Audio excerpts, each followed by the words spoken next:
The man on the horse cursed, not understanding what was wrong with the horse. The boy asked the Lord to make a stop, since they had come a long way and the weather was getting worse.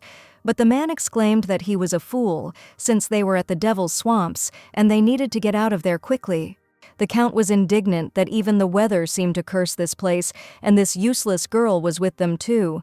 The guy asked the milord to be quieter, because she might hear, but the man didn't care. Annette Hayworth, princess of the Hayworth kingdom, agreed with the man that she was useless. The Devil's Marsh they are now passing through serves as a border that separates the Arkan Empire and the Kingdom of Hayworth in the south of the continent from the Bayandor Empire in the north. But the blood of local demonic beasts is a deadly poison for people. Those who are exposed to the creature's poison and who do not undergo purification at the temple usually die or become horribly injured. That's why people in the village have been terrified of monsters since ancient times. And Annette, born with the same eye color as the creatures, was called the seed of demonic beasts and was never considered a princess. The girl wondered what kind of princess she was, and they locked her in a small room in the hopes of her quick death. To somehow survive, Annette became a knight, but due to a wound received in her last battle, the girl had to leave behind the sword to which she had dedicated half her life. And now the princess was literally sold into a political marriage, which the girl did not want. She was ready to die, just to avoid marrying this monster. Esther Hayworth, Her Majesty of the Kingdom. Hayworth advised Bridget to think carefully, because everything is not so bad. Bridget Hayworth, Annette's half-sister, exclaimed that she hated him because they said he had an ugly face. How could Bridget live her whole life with such a monster? Justin Hayworth, His Majesty of the Kingdom of Hayworth, put his hand under his head in irritation. Princess Annette arrived and the girl politely greeted their majesties. The princess curtsied, but her father told the girl to leave the greetings. They were of no use, straight to the point. Justin said that the Arkan Empire proposed an alliance. Annette was very surprised by this news, because this was a golden opportunity for her. Father said that even someone as worthless as Annette should understand that thanks to this alliance, the Arkan Empire will help them contain the Bendor Empire, which is constantly trying to attack. Therefore, Annette will marry Archduke Harzent from the Arkan Empire. The girl was very surprised that she was getting married and not Bridget. Esther smiled slyly and asked if Annette was currently retired due to an injury, so it would be better for her to benefit the kingdom by marrying this archduke than to sit there as a parasite. Now Annette understood why people who usually didn't want to see a hair of her suddenly invited her to their place. Archduke Cardan Harzent, second in line to the throne of the Arkan Empire, a war hero who fought in countless battles without ever knowing defeat. But Cardan lost his beautiful face to the monster's blood, and now he hides his disfigured face behind a mask so that no one can see his ugliness. Annette had in mind that this was a marriage with the Arkan Empire, so the power-mad Queen Esther was probably trying to marry Bridget. But since the groom is Archduke Harzent, Bridget must have thrown a terrible fit because of his disfigured face, Annette reasoned. Esther asked the king not to be so cruel to Annette. Perhaps the princess would still fall in love with the Arkan Empire. Bridget said that the Empire was asking for a princess with pure hereditary blood, and added sarcastically that everyone could see that her sister was far from noble. Annette decided to obey, and if it came down to it, she had to strengthen the alliance between their countries at any cost. No matter how Archduke Harzent treats the princess, the safety of the Kingdom of Hayworth is at stake, so she must do everything possible. The girl's thoughts were interrupted by something that flew through the window, smashing it to pieces. Annette was surprised to see the arrow and began to examine it, the red shaft and ominous plumage. This is the sign of the Empire of Bendor. The princess did not understand how they knew about her secret transfer to the Arkan Empire. From the street came cries of demonic beasts advancing. Annette looked out of the carriage and exclaimed at what she saw: Bendor's arrow, and behind it a horde of monsters.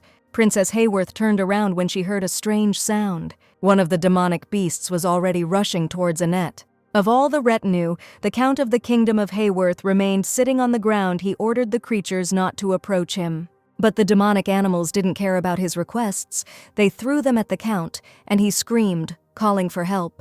Annette unexpectedly came to the rescue and easily dealt with the monster, cutting it in half. The princess asked the Count to hide behind her. They don't know the number of monsters, so they need to stay together. But seeing the monster's blood, the man ran away from there in fear. Annette turned around to look at the monsters. She didn't even know how many of them there were. Demonic beasts of the second rank and above, they were in the forest and on the rocks. There were at least 30 of them. Annette doesn't have a sword, and she has no comrades nearby to cover her back, and she'll have to fight with her unfamiliar left hand. But the princess will make an exception and deal with them with her bare hands, because she cannot allow the alliance to fall apart. Annette began to wrap some kind of leaf around her wrist for protection. There were too many creatures even for the swamps, and Annette wondered if the Count and the others had returned safely to the kingdom. It was hot. The princess's body felt like it was on fire. She couldn't understand if it was because of the monster's blood.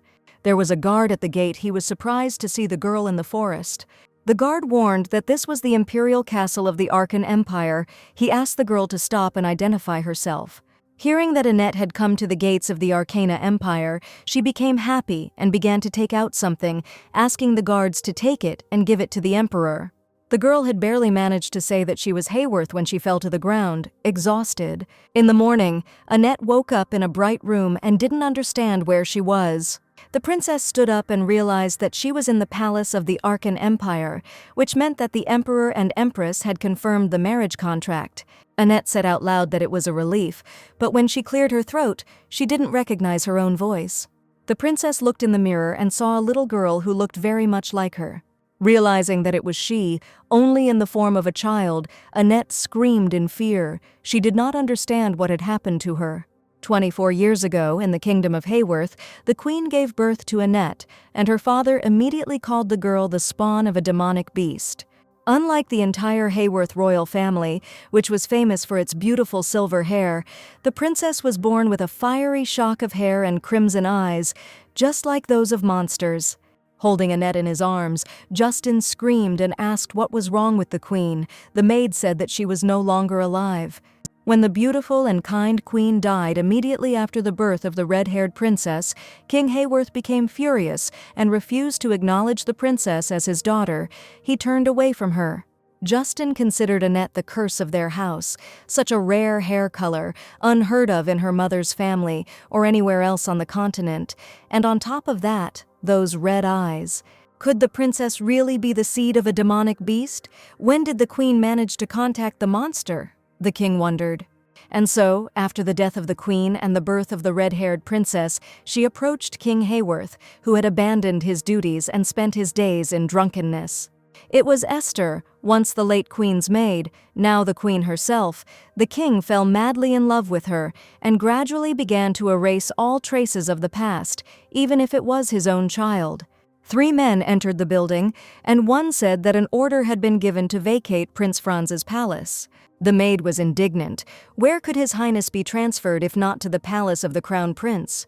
Moreover, Franz Hayworth, the eldest son of the late Queen and King Hayworth, is in such poor health that if he moves in such cold weather, he might get sick. The man extended his hand to the maid and told her not to worry, as they would take good care of His Highness. Franz left on his own and told Sarah that he was fine, and there was no need to worry about him. It was better for her to take care of the newborn child, his little sister, because she was much weaker. Sarah froze. She didn't want to let the still small and weak Franz fall into the hands of these men. The man said that in addition, the seed of the red demonic beast should be imprisoned in a separate palace, and asked Sarah to give the child. But Sarah was not going to give up the child. The maid said that she would be the one who would take care of the princess and warned the men not to dare even lay a finger on her. And so Sarah, the late queen's close servant and Prince Franz's nanny, went to a separate palace with the red-haired princess, and 6 years passed in contempt and ridicule. Annette complained to Sarah that the maids outside the palace walls were calling her the seed of a demonic beast, and the girl asked what if she really was a spawn and would end up hurting the nanny. Sarah squeezed the princess's hand and said that this was not true at all. The nanny asked Annette to forget these nonsense, because she is not the seed of a demonic beast. Her destiny is to find happiness, therefore even if it is hard and painful, the princess must endure. But soon after Annette turned 7, her nanny died of illness. It was not a serious illness. Sarah only caught a cold because there was no firewood. The cold developed into pneumonia, and the nanny died without receiving a single dose of medicine. Then, in her 14th year, Annette came to the king with the queen. but they were not at all happy to see her there. The red-haired princess decided that instead of a worthless life in captivity, she wanted to try to live for real, even if she had to die. Annette dropped to one knee and saluted the great son of Hayworth, begging to be allowed to take part in the upcoming hunt for the demonic beasts. Just think, she managed to survive in that palace where Justin left her to die, and now she's back and asking to fight the beasts. The king wondered if it would not be better if this nuisance died while hunting and returned as a corpse. And so the red-haired princess was allowed to take part in the hunt for animals, contrary to general expectations that the girl, who had never trained, would die. Annette returned from the hunt alive. With her unique, incredible strength and resilience, tireless endurance and sharp wit, Annette became known as the greatest swordswoman on the continent, cursed by demonic beasts. It was her, but what happened to the princess that she began to look like a little child? Annette looked at her hands and noticed that they were very small. The princess grabbed her cheeks and said that her body was also soft, but even in this state her grip was still tight. Annette wondered how she got to this point. Two people entered the princess's room and were delighted to see that Annette had woken up. The girl sat down and told Annette that she had been told that the princess would be unconscious for a long time, and the man behind her said that perhaps he should call the imperial physician. After hearing the words about the imperial physician, the little girl realized that these were the emperor and empress of the Arkan Empire. Annette curtsied and politely greeted them. Lucius Arkan, His Majesty of the Empire. Arkan was surprised. Charlotte Arcand, Her Majesty of the Empire. Arcand asked Annette to stand up and said that she should not curtsy in her condition. Lucius said that he guessed from the color of her hair that it was Princess Hayworth, but he was embarrassed that she looked so much like a child. Annette was upset that others also saw her as a child.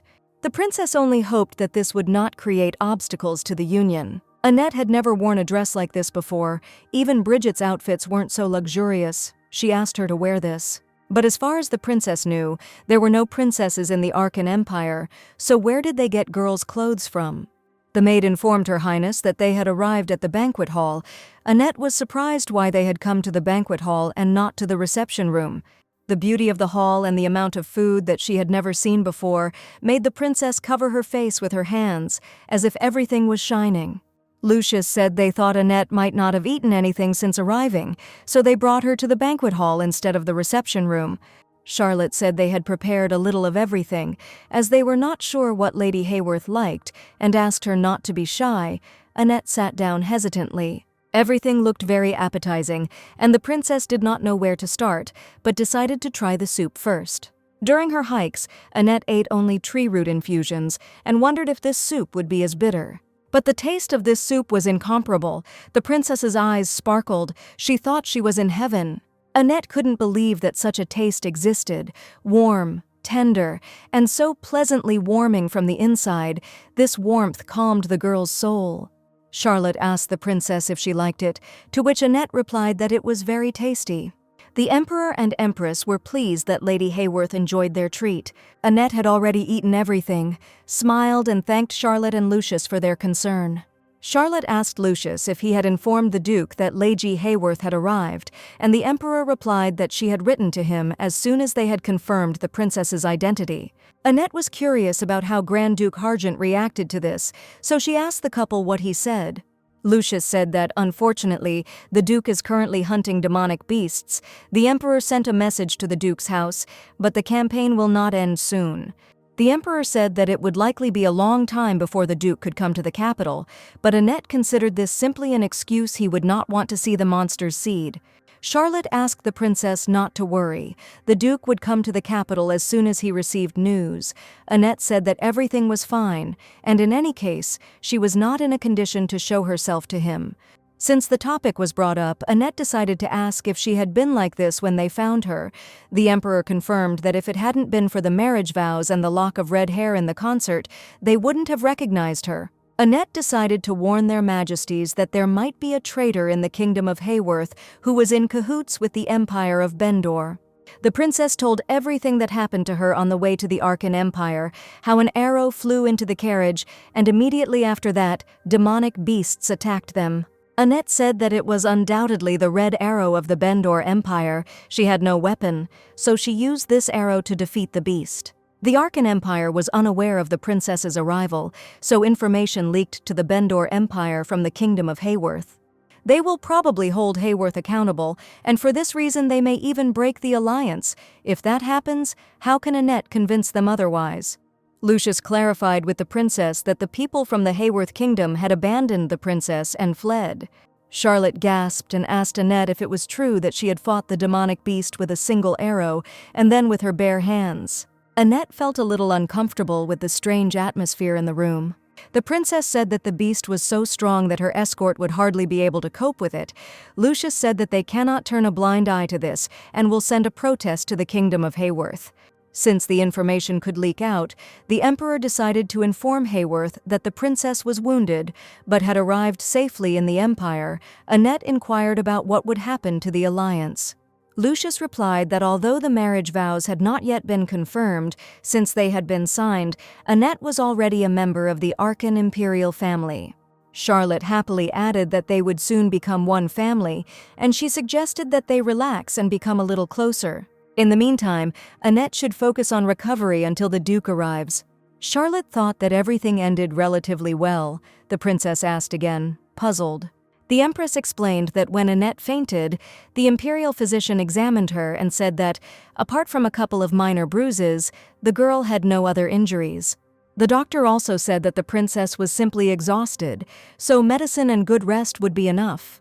Charlotte happily noted that this also meant that Annette's injured arm was now completely fine too. Annette was overjoyed to hear that she could hold a sword again. The princess looked at her hand and couldn't believe that she could hold a sword again. What would they say if this news reached the Hayworth Kingdom?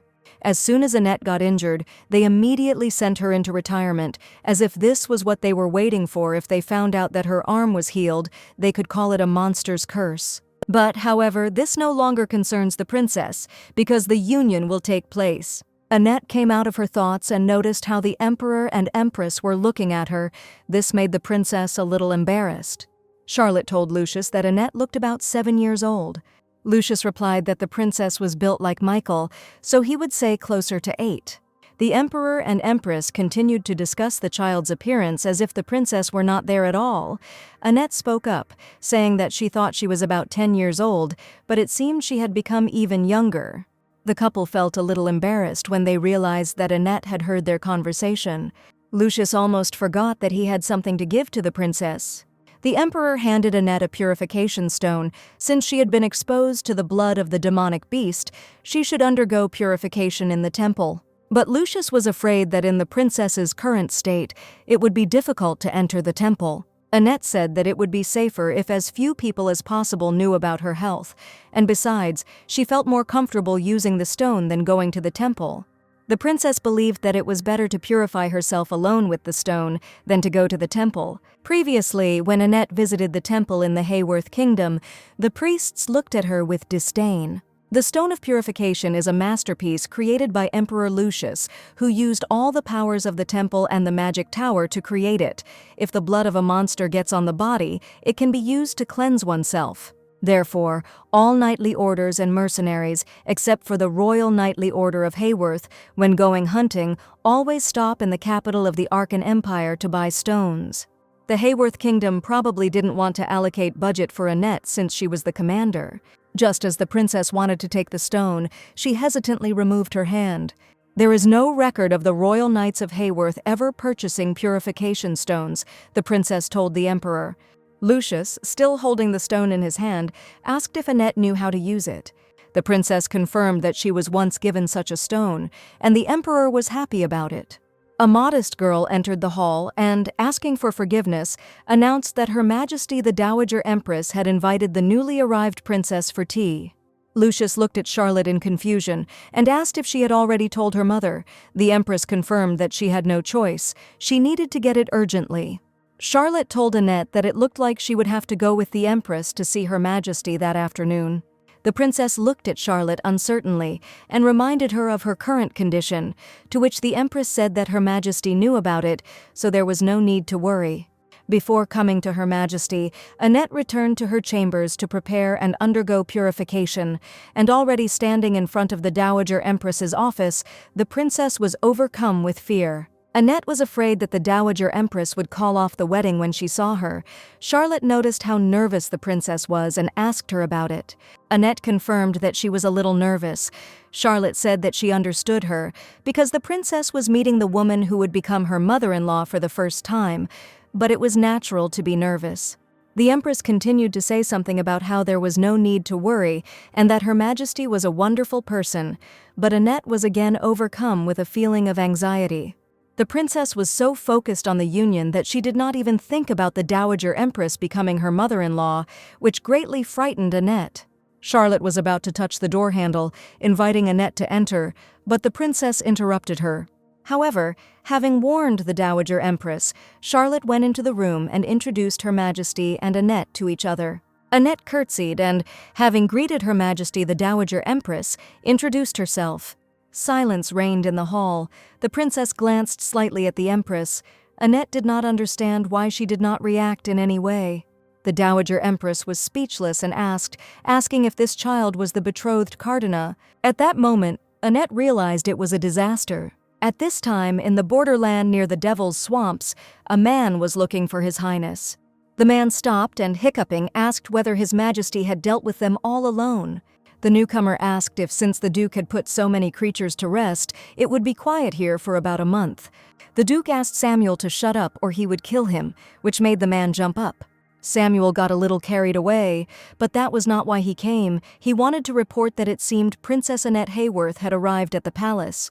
The Duke froze in surprise at this news. The Duke was glad that his princess had finally arrived. The Dowager Empress was simply speechless at what she saw. Annette looked up and was frightened by the fact that in front of her was the Dowager Empress of the Arkan Empire herself. Does everyone in the imperial family really look so majestic? The princess wondered. Compared to them, Annette was just a child, but Charlotte asked Lady Hayworth to make herself at home. The Empress looked sternly at Annette and asked her if she was the very same Cardina's betrothed. Annette was frightened, and she hesitantly confirmed the Empress's question. The Empress turned away and asked Charlotte if Cardin knew about this. She replied that she had already sent a messenger, but the Grand Duke had gone hunting, so she was not sure if the message had reached her. Her Highness closed her eyes and said that she hoped that everything would reach the Duke safely. The family must love the Duke very much. He is a precious but fragile man to them, Annette thought. So the Emperor personally created a purification stone for his unfortunate younger brother. Lucius also arranged this political marriage, fearing that he would not find a partner, or so Annette believed. Then why were they so kind to the princess, since she was supposed to become the Duke's wife? Annette was a little envious of Cardian. The princess's thoughts were interrupted by the Empress's stern voice. She asked Annette what she was thinking so deeply about. Annette was frightened when the Empress addressed her, and because of her excitement she did not hear what she said. The Empress told the princess to sit down. They would soon become a family, so there was no need for these formalities. Annette sat there, not knowing what to say or how to make a good impression. The Empress looked at the little princess with disdain.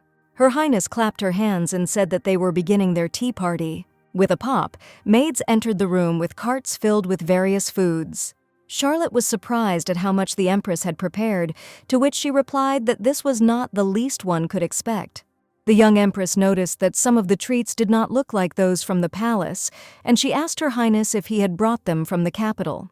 The Dowager Empress replied that she did not know their preferences, so just in case she prepared a little bit of everything, and she invited them to try it. Annette had a variety of desserts in front of her that she had never seen before, all so beautiful, like works of art, that her eyes ran wild. The princess didn't know what to do when she was little. Sarah said that elders like children who eat well. Annette picked up a fork and told herself to just try it. The little princess hesitantly put a piece of cake into her mouth. Fresh cream, delicious whipped cream with strawberries, the taste of the cake was amazing. Charlotte was pleased that Lady Hayworth seemed to enjoy the treat. The Empress believed that if Annette was pleased, then Her Majesty the Dowager Empress was certainly pleased too. The princess was afraid that Her Majesty would suddenly think that she was a glutton. Annette was so carried away by the desserts that she completely lost her head. Lady Hayworth broke off a piece of cake and, turning to Her Majesty, said that she must have been too greedy. Annette handed the cake to the Empress and asked her to try it, because it was really very tasty. Her Majesty the Dowager Empress flinched at this action, spilling her tea. Her Majesty immediately fainted, dropping her mug of tea. Annette ran up to Her Majesty and asked what had happened, but Charlotte interrupted her. The Empress said that Lady Hayworth should rest. The princess tried to object, but gave up. Charlotte said that she would take care of Her Majesty, so she asked Annette not to worry and to return to her place. The princess walked down the corridor dejectedly, and behind her was a maid. Annette wanted to say something, but she didn't dare. The maid asked her if she wanted something. Princess Hayworth then asked if Her Majesty often had health problems. This question was not easy for the girl. She did not know how to say it correctly, what words to choose. The maid's reaction confirmed everything. The Empress reacted this way because of Annette. The girl decided to introduce herself to change the topic and said that she was Serena, and the princess could contact her at any time. Then Annette decided to ask Serena if there was a place nearby where she could take a short walk. The maid advised her to go to the back garden. It should be very nice there. However, only members of the ruling family could enter that garden, but fortunately, the Empress said that Annette should be considered a member of the imperial family. The princess couldn't get her head around the idea that they could consider her their family for some reason. She had the feeling that no one even considered the idea that she would return to her former body. As if Annette is the only one who feels uneasy about this, perhaps she can't come to terms with it. Serena pointed to the stairs leading to the garden and asked the princess to be careful. Annette remembered how she had been treated all this time and thought that this place was simply different from the Hayworth kingdom.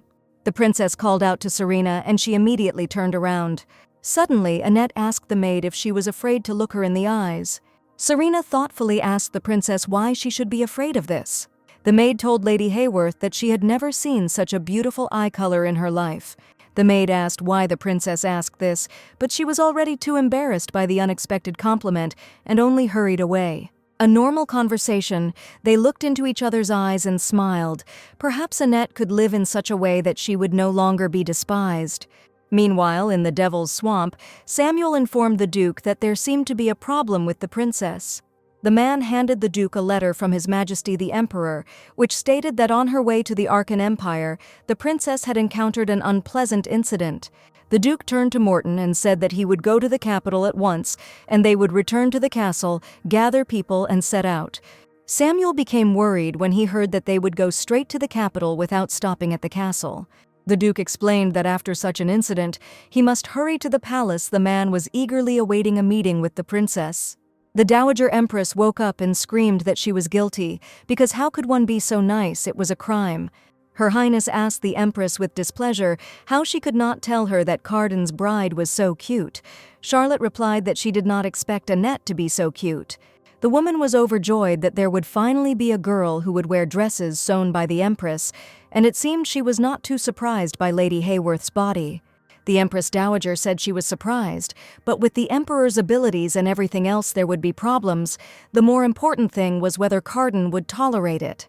Charlotte agreed with Her Highness. The Dowager Empress asked Charlotte if she thought the princess was too thin. Her Highness was literally fired up by the fact that the child should be plump. She suggested that the Empress have a tea party the following afternoon. The Dowager Empress was going to fatten Annette up until her cheeks were plump. Charlotte agreed with her and promised to have tea regularly, after which she finally left. Serena approached Charlotte and the Empress asked if she had escorted Lady Hayworth to her chambers. The maid confessed that the princess wanted to take a little walk, so she took her to the back garden. She also reported that the princess was upset because Her Highness had fainted. Charlotte realized that she had only created unnecessary fuss by trying not to spoil Her Majesty's first impression, and she decided to take a walk in the garden as well. The princess thought that a walk would help relieve this discomfort, but it seems that this is not the case. Apart from the Grand Duke, to keep this engagement going, Annette needed to make a good impression on the imperial family. She thought she had driven Her Highness to the point of fainting. The little boy was indignant that anyone dared to enter the garden, where only members of the imperial family were allowed to go. This child was on the list that Annette looked at before her arrival. It seems it is Crown Prince Michael. Mikhail Arkan, the Crown Prince of the Arkan Empire, asked Annette to immediately identify herself. But the princess did not know whether to say that she would become his aunt in this form, so Annette finally said that she was a foreigner who had come at the invitation of the Empire. Now Michael understood where the lady got such an unusual hair color, but he did not understand how the princess got here. Suddenly, Michael said that he knew that Annette had fallen in love with him and followed him. The princess stood nearby, confused. The boy sarcastically said that he could not accept my lady's feelings, since his heart already belonged to Audrey. Even though Mikhail was the crown prince, Annette still didn't understand who had managed to teach him this. Charlotte called Mikhail over and asked where he was going when he was supposed to be in etiquette class. The girl asked whether Michael had offended Annette, but the princess replied that this was not the case at all, and that rather it was she who had interfered with His Highness. The prince looked at his mother in confusion and asked who this lady was. Charlotte looked at her son with maternal sternness and asked him to be more polite. The empress said that Annette would soon become part of their family, which made Mikhail very scared. Charlotte told Annette that it was better for the prince to be a little surprised than to be rude to the lady. He would understand everything when the empress explained the details later. The empress asked the princess if she was surprised when the dowager empress fainted. Annette replied that she was only a little surprised. In fact, Her Highness did this not because she didn't like the princess, but on the contrary, she even said that she would send a surprise gift tomorrow. Annette said it was a relief, but she still wanted to ask the empress something. The princess asked why Charlotte always called her Lady Hayworth, and the empress replied that it was because she was a passionate admirer of Annette. Annette's skill in exterminating monsters is famous even in their empire. Charlotte always thought about how incredible the princess was. Charlotte asked where the princess had put Rubelino, who was always with Annette, which surprised her. Rubelino is the name of the sword that is always in Lady Hayworth's possession. Annette returned it to the royal family when she left her post as commander. Charlotte was frightened, because Rubelino was practically Lady Hayworth herself.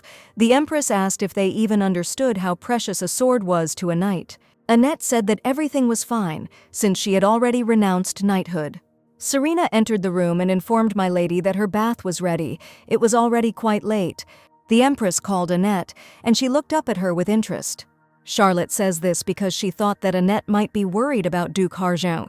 He would come as soon as he heard that the princess had arrived. The next day, Annette woke up and thought she had overslept.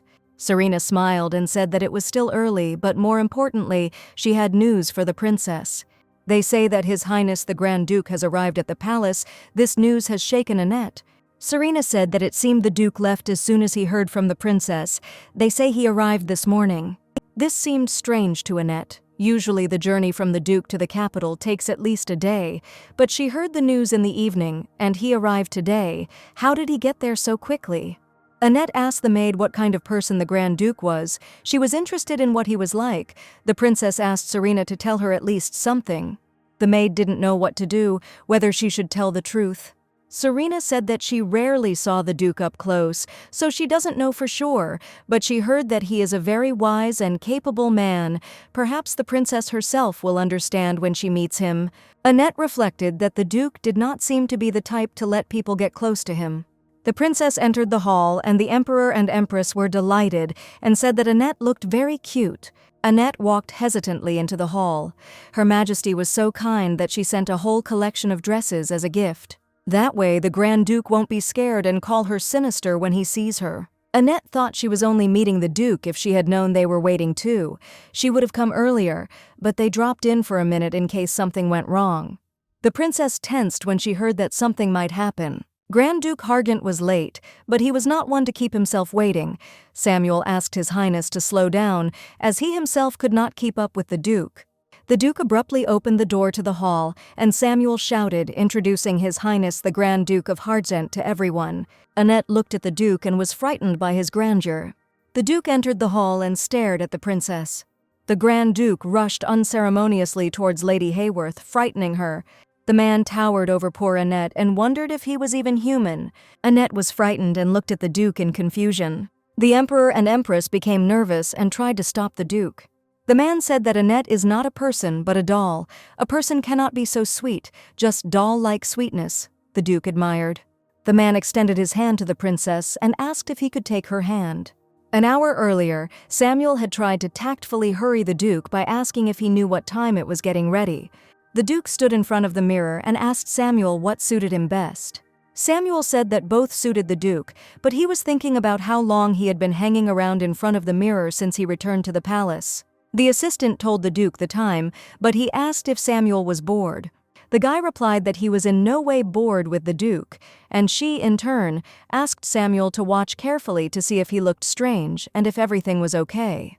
The assistant irritably replied to the man that he was the very picture of greatness. The Duke looked in the mirror and thought that if she was afraid of him, since this was their first official meeting, maybe it would be better to take something lighter. Samuel said that the princess was the greatest swordswoman, but the Duke brushed it off because Annette was a child now, and besides, he wanted to appear gentle and caring. The assistant showed His Majesty the watch and said that it was time. The Duke was frightened. It was already late. He irritably asked Samuel why he hadn't told him earlier. His Majesty swung the door open, grumbling at his assistant along the way. The Emperor was frightened by what the Duke was doing, and the Empress smiled nervously. The Duke knelt down and asked the princess for permission to take her hand. Annette looked at him with confusion and allowed him to take her hand, but she was wondering how this man could be a warmonger and a ruthless killer. The Emperor thought that the Duke had completely lost his mind. He knew, of course, that his brother would put on a show, but not so openly and brazenly. Lucius was brought out of his thoughts by Charlotte, who nudged him with her shoulder. The Emperor cleared his throat and said that the Duke had arrived just in time. The Duke turned around at the sound of his brother's voice and pretended to have just noticed him. The Emperor said that of course he was here, because this was the first meeting of those who would lead the alliance between the Arkan Empire and the Hayworth Kingdom. The Duke would like to greet the one with whom he will spend the rest of his life in private, so he would be grateful if their majesties would leave them for a few minutes. She looked up in confusion at the words that the Duke would spend the rest of his life with the princess. The Emperor was indignant, saying that Duke Harjent seemed to have forgotten who was in front of him. Lucius was angry that the Duke was making fun of him, but he did not calm down and asked why the Emperor was looking at him like that. Charlotte said that their presence might be a little inconvenient, so she suggested to His Majesty that the couple leave. The Emperor looked at his wife with confusion. The Empress literally pushed her husband out of the hall while he was saying that she herself wanted to see this spectacle. The Duke bowed and asked for forgiveness. She had just shown herself in a less than favorable light. The princess said that this was not the case at all and invited the man to sit down next to her. Annette did not understand why the Duke was more caring towards her than towards His Majesty. Was it possible that the blood of the demonic beast had not only disfigured his appearance, but also damaged his mind? For some time, the Duke and the princess sat in silence, looking at each other. The man said that he felt awkward when the princess looked at him so intently. He was much shyer than he appeared. Annette looked away so as not to embarrass the Duke. She did not understand what was happening. Everything was not at all as she imagined. The man extended his hand and decided to present it again, correctly. The princess, still not understanding what was happening, also introduced herself. The Duke said that Annette had small hands, to which the girl replied that they were not usually like that. After all, she was 24. The man was aware of this. The princess was 2 years older than him. However, the princess became sad and looked away. Annette said that in this body, she would hardly be able to perform the duties that the Duke expected of the Grand Duchess. The man interrupted the princess, not understanding what she was talking about. What kind of duties of the Grand Duchess he expected? What did it mean that Annette could not fulfill them? Annette explained that she was talking about the case in which His Majesty entrusted her with such duties. If he did not wish it, she would do nothing. The Duke did not want to ask about this, so this time he asked directly whether the princess wanted to break off their engagement. The girl said that this was not at all the case. Rather, she was afraid that it would be he, the Duke, who would break off the engagement. But if the man allows this marriage to take place, the princess will do everything possible to cope with any task and will not mind at all if the Duke has a mistress. The Duke did not like this and wanted to stop talking about it. The man didn't even know where to begin first. He asked the princess for permission to ask why she thought he would break off their engagement. Annette opened her mouth hesitantly, gathering her strength. The princess said that it was obvious because the Duke would not want to see her as his wife. Annette was sure that the Duke wanted Bridget as his wife, and who would have chosen her anyway? The man said that he had definitely asked for a princess of noble blood as his bride, and when he saw her name, he was calm, because the king, although stupid, was not so stupid that he could not understand what was written. The Duke asked for forgiveness for insulting his homeland and Annette's father. The princess wondered if he really wanted her as a wife, but the girl hesitantly said that perhaps the Duke knew little about her. The Duke realized that they were talking about rumors of a curse. The princess in the kingdom of Hayworth must not have been treated in the best way, the man thought. The man failed to notice that the conditions in which she lived were much harsher and that the people around her were unscrupulous. The princess clearly felt uncomfortable talking about this. She didn't want to scare the Duke. The man said that perhaps he knew the princess better than she thought. The Duke thinks Lady Hayworth is too good for him. The princess mumbled something uncertainly that this was not true at all. But the man insisted on his own. He considered Annette too good for him. He wanted to tell her one secret. The Duke asked the princess to lean forward for a moment to make it easier to speak. The man began to tell Annette a secret, and she thought about how close they were. The information that the Duke said seemed to pierce the princess. The girl looked at the Duke in confusion and said that she thought she had misheard. But the Duke said that the princess had heard everything correctly. He was not the son of the Dowager Empress, but an illegitimate child. The princess said she thought she had misheard, but the Duke replied that this was not so. The Duke said that he was not the son of the Dowager Empress, but an illegitimate child. The late emperor got carried away by entertainment and made a mistake. He could not tarnish the honor of the imperial family, but he could not kill a child of his own blood, so his mother took him in. The man asked if his mother was not an amazing woman, and the princess only gasped in confusion. The Duke politely asked Annette not to make such a face. His mother had raised him as her own son, and he, of course, considered her his mother. In any case, the man found a wonderful mother and brother and grew up very happy. He was lucky. Annette asked the Duke about the woman who gave birth to him.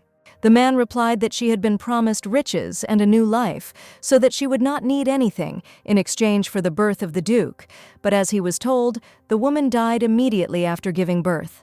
The princess apologized for asking a tactless question, but it meant nothing to the man. The late emperor may have been playing it safe for fear of future problems, but it was certainly foolish for a woman to reveal her pregnancy and expect to be left alone. The princess asked the Duke if it was really necessary to be so categorical. She did not know what to do with this atmosphere. The Duke said that the princess was really very kind. The man was sure that his mother would have loved Annette very much. He said that mother would be in seventh heaven if the princess were nearby and would be more proud of her than of anyone, because Annette is extremely valuable. The Duke asked if the princess now understood that she was much nobler than him and too good for a bastard like him. The princess did not understand why this man was revealing his weaknesses to her. The Duke asked if the princess was disappointed that he was illegitimate. The princess was too deep in her thoughts to hear the Duke's question at once. She replied that she was not at all disappointed. This was a relief to the Duke, who promised to tell him the next secret when they reached the duchy. The man asked the princess to remember that he was a liar, but not a deceiver. He asked Annette not to worry about returning to her previous appearance. It would take time, but everything would work out. Annette gasped. She was glad that there was a way to return her to her former appearance. And the Duke had one more request for the girl. He wouldn't mind if Annette spent the entire fortune of the ducal family, and if she lazed around all day. The man thought about his request. However, the man would like the princess to respect him as a husband, and of course he will reciprocate the girl in kind. The princess lay on her bed and replayed her recent meeting with the Duke. Now she understood why the man had reacted so sharply when Annette spoke about her mistress. The princess wondered if the Duke really had feelings for her, but where these feelings would come from is strange. A voice was heard from behind the door, saying that the Empress had arrived. Annette asked to be let in. The princess greeted the Empress, who asked if Annette had dined well. She felt uneasy at the thought that the girl had to eat alone. Annette said that everything was fine, and besides, she had eaten with Serena, and the princess asked how the Empress's lunch with the ladies of the court had gone. The Dowager Empress invited them to tea, and on the way Charlotte asked Annette, who seemed to have become very close to Serena, even calling her by name. The princess did not understand whether Charlotte was upset. She replied that yes, they had become closer, but if Her Majesty wished, she could call Annette by her first name. Annette said that if the Empress was uncomfortable, then it would be as before. Charlotte said she was just surprised because she didn't think the princess would let her call her that close. The Empress thought that Annette would dine with the Duke today, but His Highness went to the temple to certify the marriage contract. Charlotte was delighted, because this meant that the engagement must already be official. The princess gave the Duke a lock of her hair. Originally, they were both supposed to be present, but since Annette was in such a state, this would be impossible. The man explained to the priest that Annette's health prevented her from attending, adding that he needed a lock of the girl's hair as proof. The princess said that the Duke was really something, which seemed to pierce Charlotte.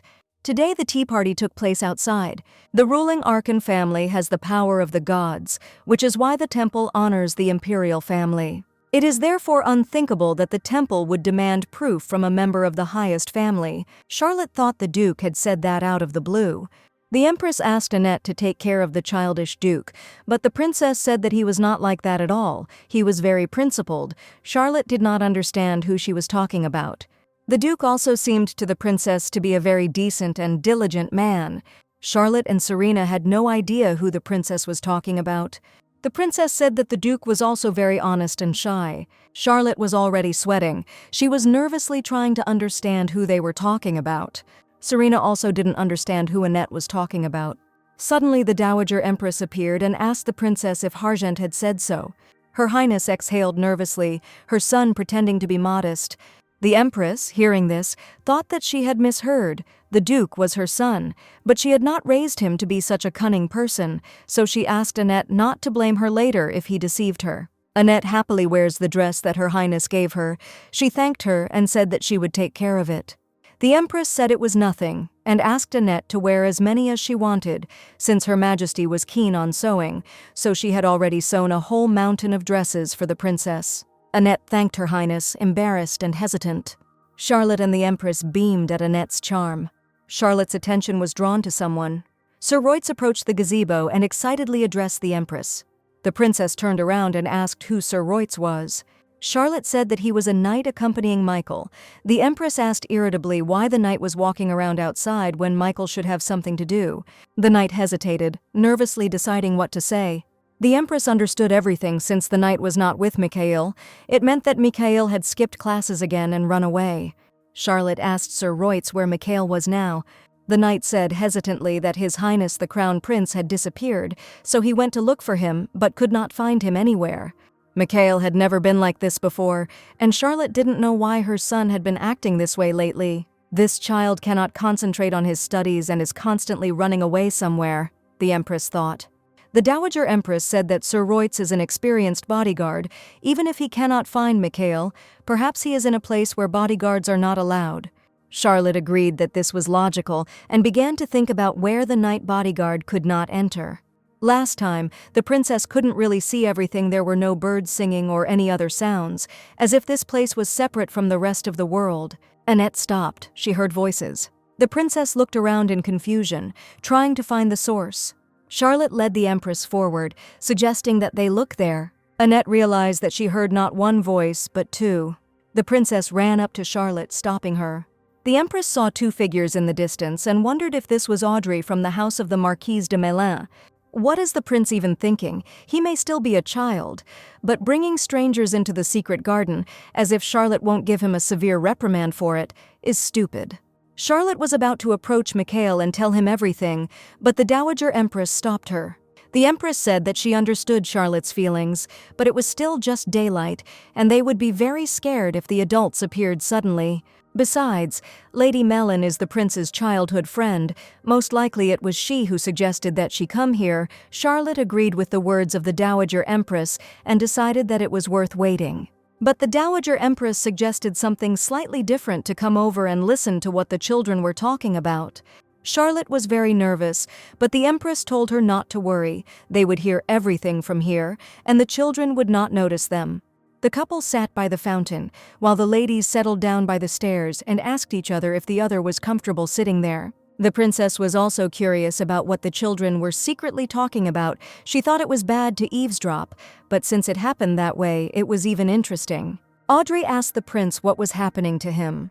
The girl said that since they met, Mikhail has done nothing but sigh. Audrey asked if perhaps he had difficult homework. Mikhail said that this was not so. Then the girl asked if maybe he hadn't understood something in class. Audrey said that after the prince's letter, she had to persuade her father to get into the palace.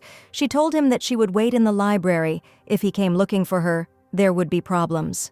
Michael asked Audrey if she would still love him if he were not the crown prince.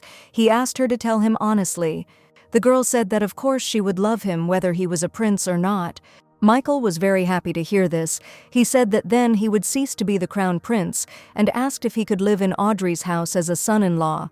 Her son's statement seemed to kill Charlotte. The Dowager Empress was also shocked. The princess didn't understand what Mikhail was even saying. The crown prince was giving up his title. How could that be? Audrey stuttered nervously and said that she thought it was impossible. How could she just give up her title like that? Michael asked if it was because she didn't want him to stop being a prince, but Audrey replied that that was not the case at all. The girl said that he was talking complete nonsense. Mikhail exclaimed that he said that for the sake of his beloved one must be ready to give up everything. Audrey asked who had told him such a strange thing. The prince said that it was his uncle. The girl said that even if the Duke said so, there was no point in Michael giving up his title. The Dowager Empress grabbed her head, and Charlotte covered her face with her hands. They were very ashamed of Michael. The Empress kept wondering why the prince was behaving so strangely lately. It turns out the Duke had put these strange thoughts into Mikhail's head. But isn't it strange? Mikhail could have met Lady Melon even as the crown prince, so why does he insist on abdication? The Dowager Empress said that it was time for them to go. The prince, of course, said something stupid, but since Lady Melon was so firm, they should not interfere. Charlotte agreed. She would call Mikhail later and talk to him face to face. The Empress stood up and was about to leave but stepped on a stick. Mikhail immediately turned towards the sound and asked who was there. Charlotte looked at the Dowager Empress in confusion, not knowing what to do. Annette thought hard about what could be done. Mikhail shouted that if the man didn't come out right now, he would come himself. The princess came out from around the corner and apologized for accidentally overhearing the children's conversation. The prince exclaimed, asking Annette how much she had heard, and Audrey asked who the young lady was. The princess smiled sheepishly as the prince tried to explain to Audrey what Annette was doing there. Michael looked at Audrey and noticed that she was crying. The girl said that she thought she was the only one the prince invited here. Audrey did not know that he had someone else, so dear to him that he could not hide, and the relationship was so close that he could not explain. Michael and Annette exclaimed in one voice that this was all just a misunderstanding. The young lady was not the prince's guest. The boy said that Annette was a guest invited by his mother, but it seemed that this young lady could be his fiancée.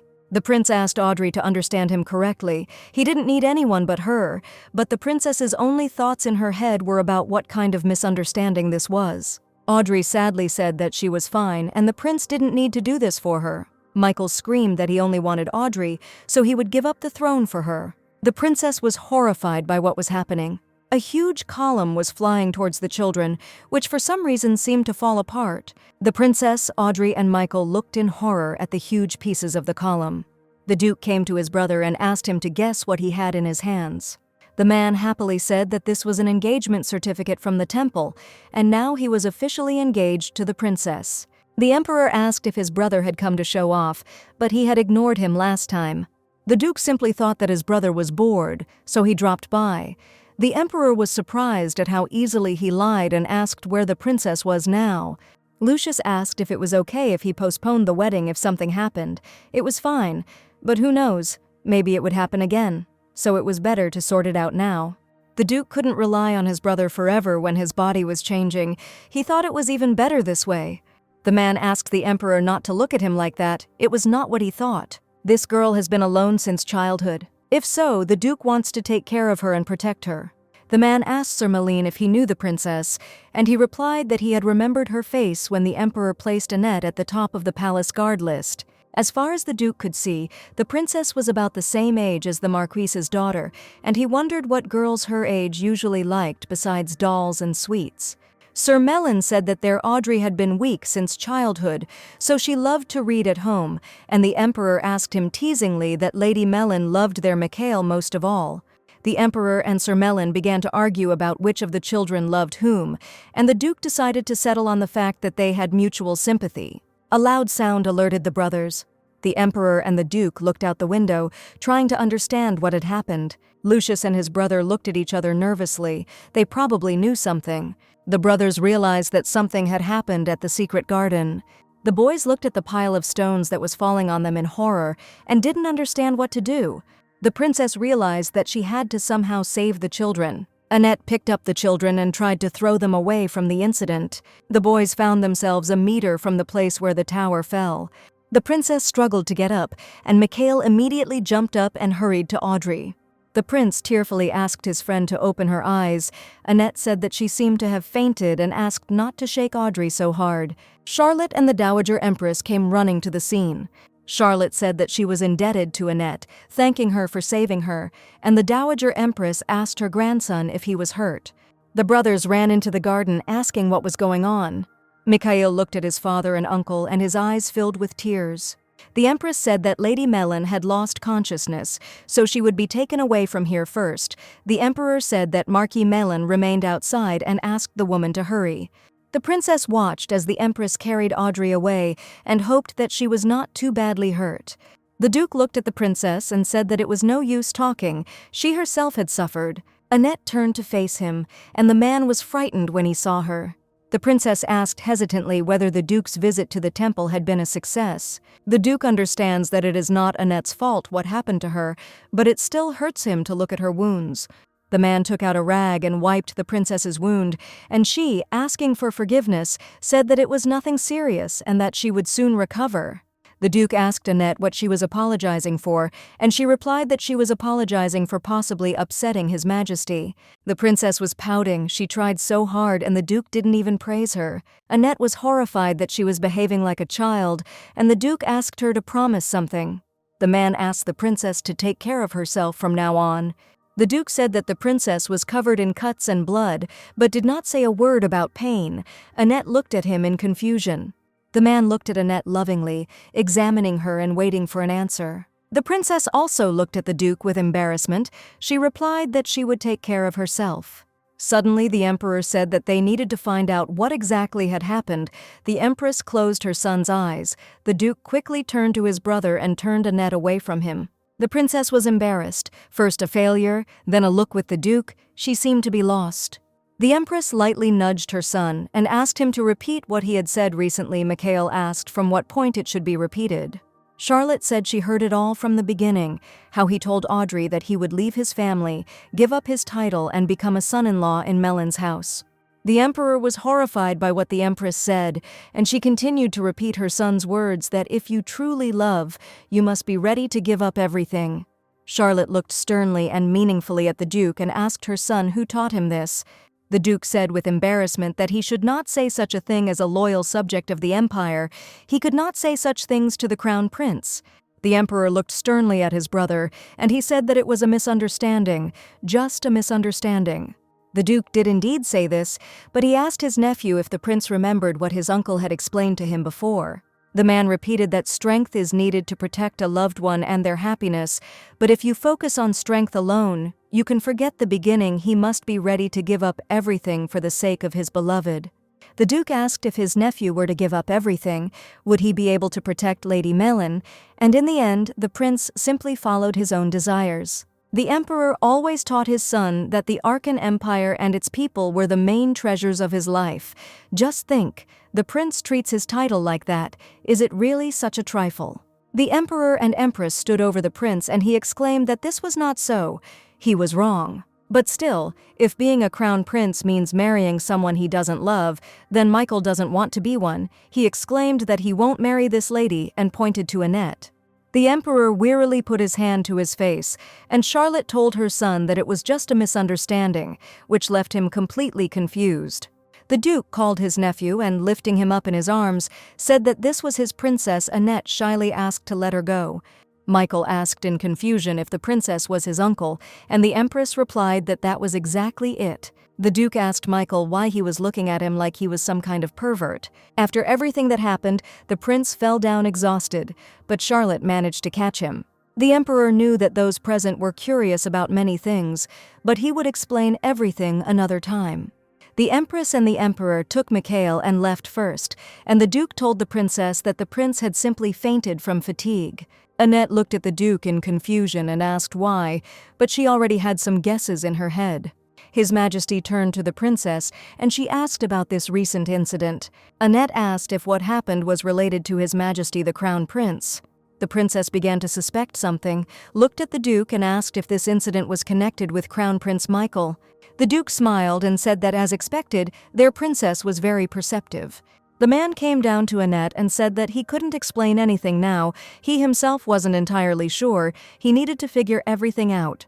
The Duke said that he would tell the princess all the details later, and she hesitantly said that she understood everything. The man picked up little Annette and was about to go, but she shyly asked to let her go because she was capable of walking on her own, but the Duke refused because the princess was wounded and it would be faster this way.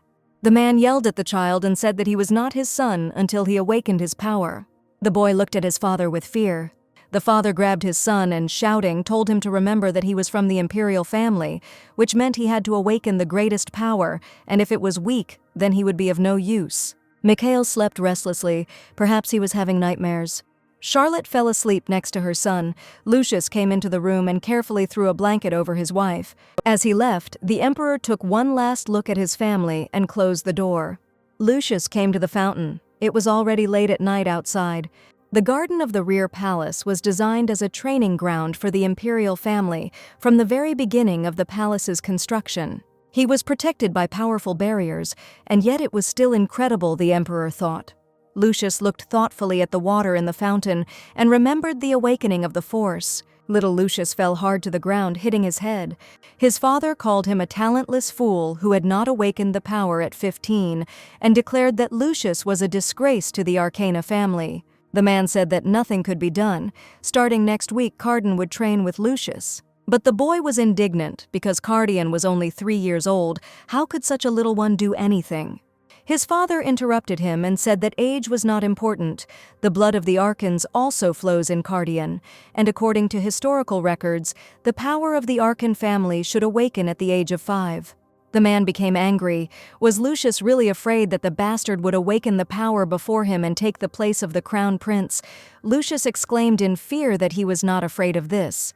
The father turned around and said that then his son had better wake up quickly, otherwise Cardan, whom he cared about so much, would also be training. Eventually that night Lucius woke up. He thought that if he finally did this, his father would not be so harsh with Cardan. How wrong he was. The Duke appeared in the shadows and called out to his brother, which frightened him. The man asked if he had disturbed his brother's thoughts. Lucius said that the Duke had scared him and asked why he had come from there. Cardan replied that he had been trying to figure out what had happened during the day. But the backyard has already been restored with the help of magic, but the Duke still has some suspicions about today's incident.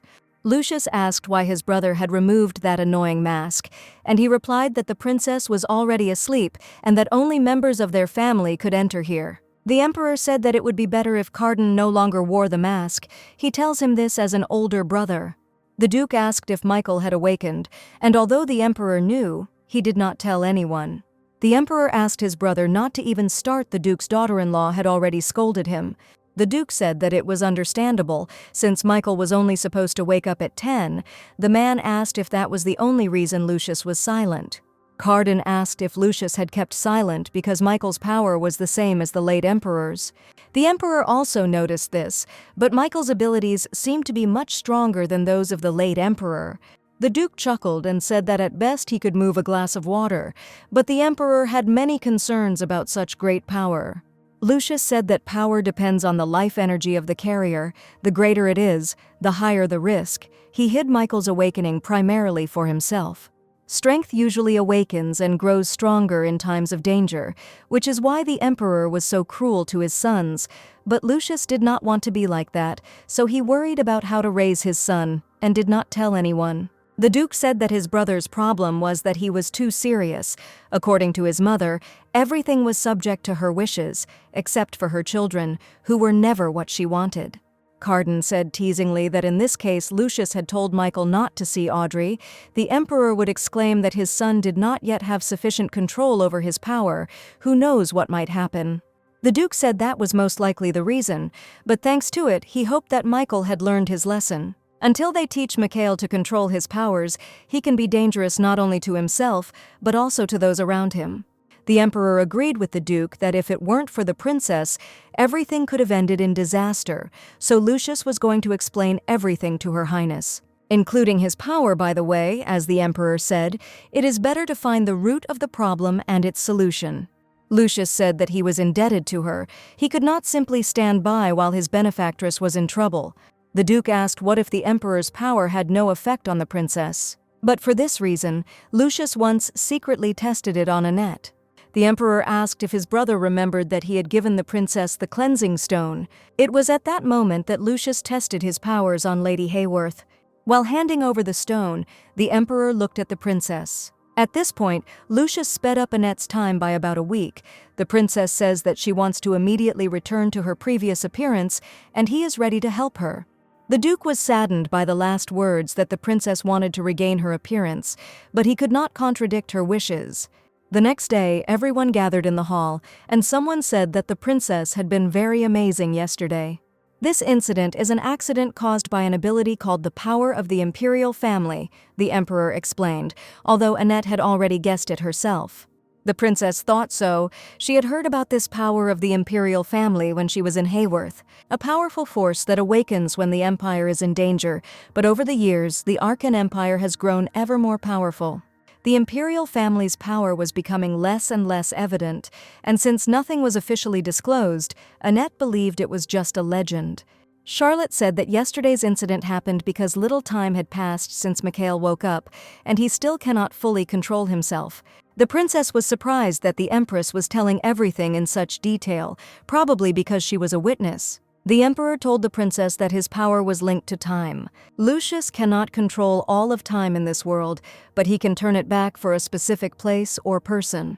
The Emperor also said that one could make a minute feel like a year, or make 10 years fly by in an instant, but the princess did not understand why he was saying this. Annette asked the Emperor if it was possible to use this power to return her to her former body. Lucius replied that it was quite possible. The princess hesitated a little before making her request. The Duke looked at Annette expectantly. He liked the way the princess looked now and perhaps did not want her to return to her former appearance. Annette asked forgiveness from His Majesty and said that she would use his help in an emergency. The princess asked if the Emperor meant to say that she could quickly return to her former body. Lucius confirmed her words. He wants to repay Annette for her help. The princess was surprised that he was telling her such a big secret just because of yesterday. Annette wondered why he was only talking about this possibility now. The Emperor and Empress had been kind to her.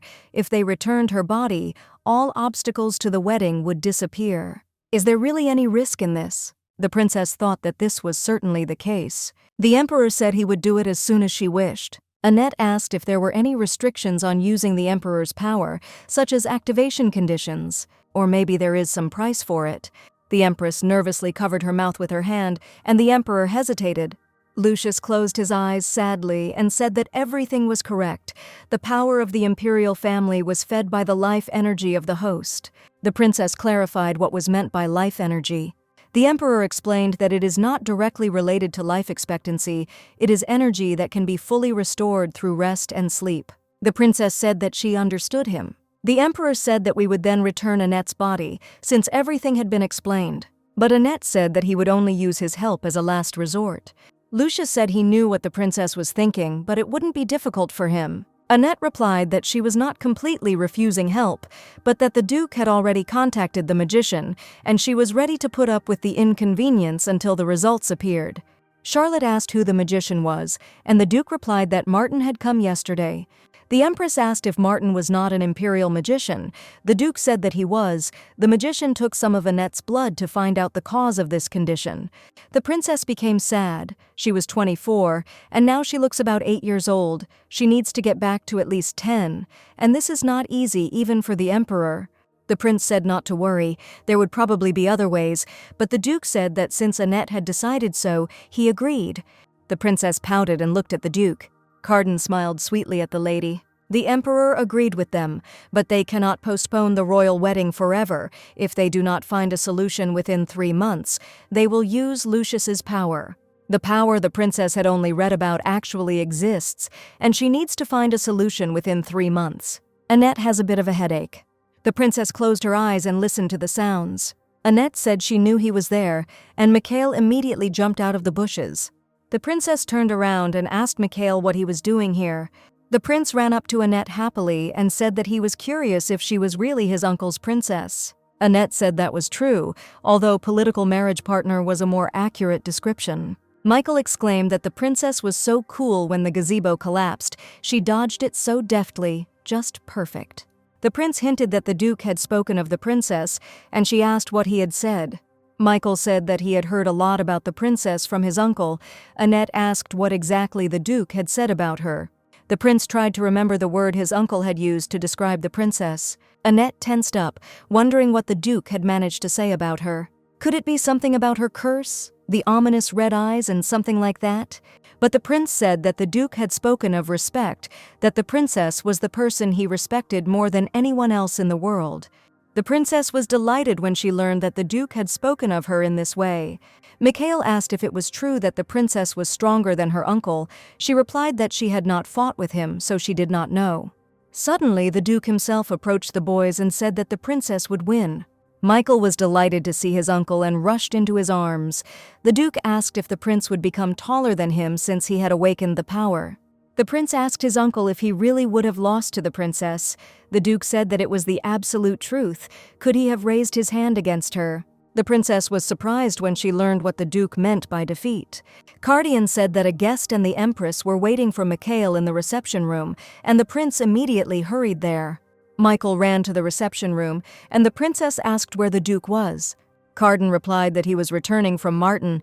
There was no particular progress. He said that the research would take time. The duke also bought the princess a gift on the way. Cardan said he bought it at the capital's most famous pastry shop, since Annette loves sweets. There were sweets in the box. The princess threw one candy into her mouth and beamed at the taste. The duke felt relieved when he saw that Annette liked it. Cardan told the princess to enjoy her candy while he carried her to the reception area on his long legs. The duke picked Annette up in his arms, but she was indignant and hit him on the chest so hard that it hurt. Where the princess hit him, there will now be a bruise. The duke asked her to be gentle. The princess was surprised when she saw Mikhail and asked why he didn't come in. Mikhail said that he felt a little awkward coming in. The princess asked if something was wrong. Charlotte came out to the noise and noticed everyone there. The empress sternly asked Mikhail where he had been since guests were waiting. Lady Melon told the empress that everything was fine. Audrey of the Marquisate of Meylan greeted His Highness the Crown Prince, little son of the Empire, and His Grace, the Grand Duke of Harjent. The princess was glad to see that Audrey was okay. Audrey apologized for not recognizing Princess Hayworth right away last time. The princess did not understand what this situation was and why they both sat down next to her. Now that Annette thinks about it, Audrey, when greeting her, clearly called her Princess Hayworth. So Lady Melon knows exactly who she is, so why isn't she afraid? Isn't she aware of the rumors about Annette? Audrey sighed and said that if the prince had nothing to say, then she would go, but Mikhail stopped her. The prince modestly asked if Audrey was afraid of his strength. Lady Melon replied that she was not afraid, because the crown prince's power was not meant to harm anyone. She said that this is a power for defense, not attack, so there is no need to be embarrassed about it, while the princess sat and did not understand why she was in the center of the showdown. Audrey remembered that she never thanked the princess for the incident in the garden when she came to. The Dowager Empress told her everything. Lady Melon thanked Princess Hayworth for saving her life, but she said it was nothing. Audrey said she had heard something about Annette and immediately began to think about a monster. The girl said that she had never seen such beautiful eyes and hair. Audrey said that the princess is as beautiful as a rose. Lady Melon's hair is as black as night. That's why she is so envious of Annette's bright scarlet hair. Michael exclaimed that this was not so, and Audrey also had a beautiful hair color, better than her aunt's, but the lady said that it was because the prince was in love with her. Charlotte said Audrey was a smart girl, and she didn't gossip about who Annette really was, and the Duke said he hadn't worried about it at first. Cardian just felt like even the children had taken the princess away from him, and the Empress now understood why he looked so tense. The Duke watched the princess and I decided that since Annette was having so much fun, let it be so. The Duke said the children must have been sweet. He had never seen the princess laugh so freely before.